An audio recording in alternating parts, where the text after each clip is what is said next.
Nandito na naman tayo sa ating bisyo. Sa ngayon, try natin itong Reshingo na camshaft para Sniper 150 natin.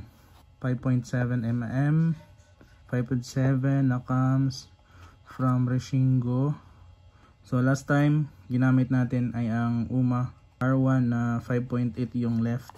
Ngayon try natin yung 5.7 na left. Maganda daw to kasi di malagitik. Yan, specifications niya: increased torque, increased top speed, and increased horsepower. Marami kasing nagsasabi na maganda daw tong Reshingo. Partner natin dito sa valve spring ay ang Pittsbike Diamond oval spring sparkle.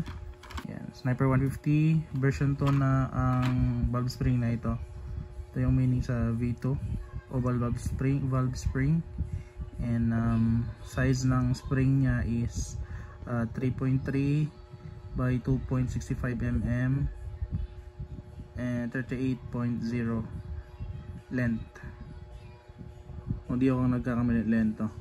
Correct me if I'm wrong. Highest quality, full upgrade, highest durable. And shout out sa shop na nabilhan ko.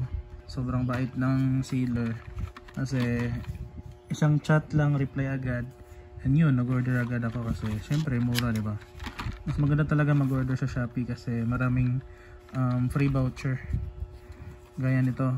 So nabili ko something nasa 700 plus. And ito nasa 600 plus. So more or less 1,000 to 1,500 yung gastos natin dito. And kulang pa to ng camshaft bearing. Maghahanap pa tayo ng magandang brand. And after nun, magpapakabit tayo kasi yung ECU natin is fully programmable na. Papakabit tayo dito and ipoport na din natin yung head natin para mas maganda yung airflow ng hangin sa intake, diba? So stock total body, cams and valve spring lang. And yung valve na gamit natin is Pittsbike Diamond din, standard size. Ayan, kasi dati yun nung nag-UMA tayo, nasira yung valve na stock. I don't know kung ano yung nangyari doon. Sa mga napanood, ito yung nangyari sa mga natin. Ito yung nangyari sa valve natin. Napudpud yung pinaka talaga niya, pinaka steam. Kaya yun, back to stock. And ngayon, try natin ulit ng ibang brand. Yan lang, small update lang sa upgrade ng ating motor. Bye guys, ride safe sa lahat and advance Merry Christmas. Peace.